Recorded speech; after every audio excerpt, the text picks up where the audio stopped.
มื้อนี้สิมาเฮ็ดต้มเป็ดปิ้งเป็ดเด้อมื้อนี้เนี่ยมื้อน่ะ2 ตู้จับเป็ดละเด้ให้หน้าหลานให้กับข้าวอีกหั่นน่ะเห็นบ่บีเห็นตัวเป็ดบ่เนี่ยมีตัวเป็ดอ่ะเด้โอ้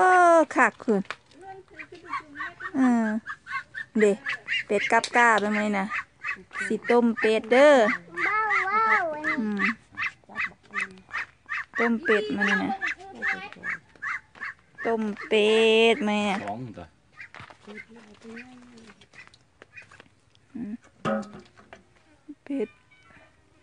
เป็ดกับกามานะดีกันแนมเบิ่งมิมเกือบเป็ดแม่กับเป็ดพุ่นนะออกเนื้อบักใหญ่เลยบักเป็นตาแซ่บแท้เดบีมีเป็นตาแซ่บค่ะไปจับเบิ่งดูตาแซ่บแท้นะโอ้เอาออกไปได้ไม่ตู้นะปาดมา1ไม่อย่างไหมหน่วยใดอีกคันนี้มิมหน่วยนั่นนอนหลักว้าเดมี2 หน่วยจักหน่วยจักเด้อนี่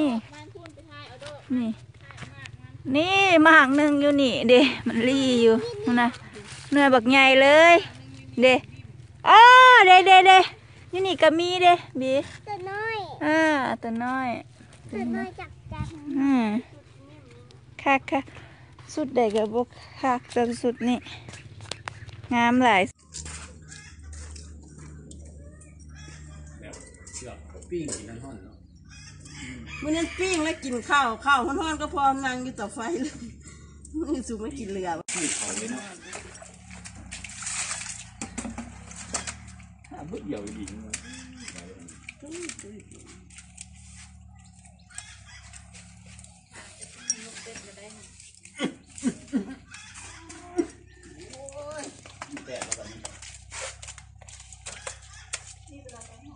ลูกเป็ดทันสมัยได้ยืนเอาลูกตัวว่าสิต้นน้ำมิมเนาะ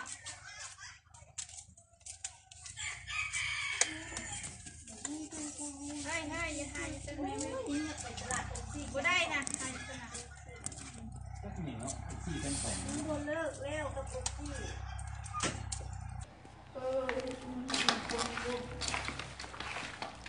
กว่าจะมื้อนึง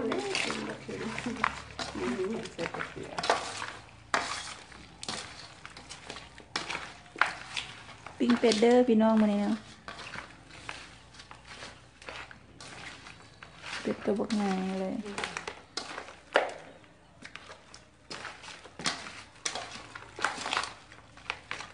ไข่น้ำมันหอยมาทอด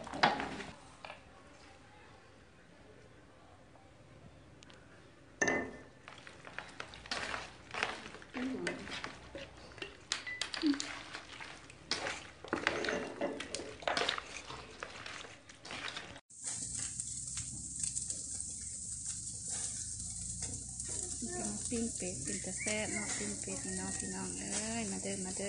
ปิ้งเป็ดกันแซ่บหลายอย่างตัวนี้ถ่ายคลิปก็ซื้อแกงมุ้ยแห้งตื่นแก้วแห้งบ่มีเงี้ยแกงบ่มีมาเด้อกินปิ้งเป็ดยังบ่เลี้ยวเป็นแดกเป็ดนะสตรอเบอรี่ไม่เด้อสตรอเบอรี่อันนั้นตายสตรอเบอรี่มันตัวจะไป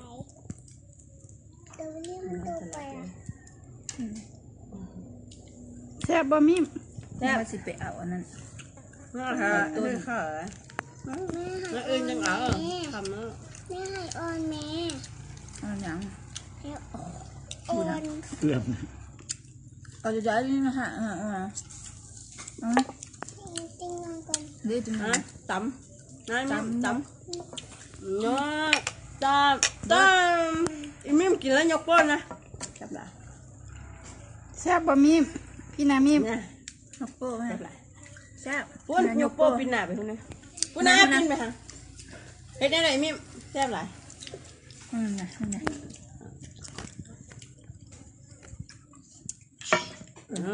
โชว์บททานข้าวเนาะคือว่า4 โมง ม่วนม่วนเนี่ยก็แบบเนี่ย ครับ อร่อยขนาดนี้อร่อย แบบ แซ่บเวอร์ แบบแบบแบบ อร่อยขนาดนี้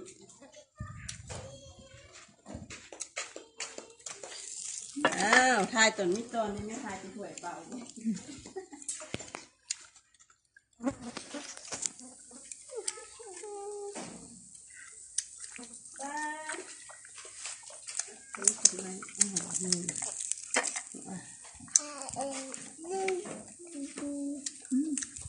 แซ่บเป็นเป็นค่ะไม่หรอ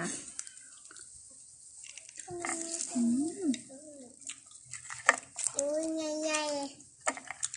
ได้อีกโจนนี้ก็ถึงอยากเข้าดีเนาะ ๆตัวใหญ่ เจ้าไว้ นั่งอยู่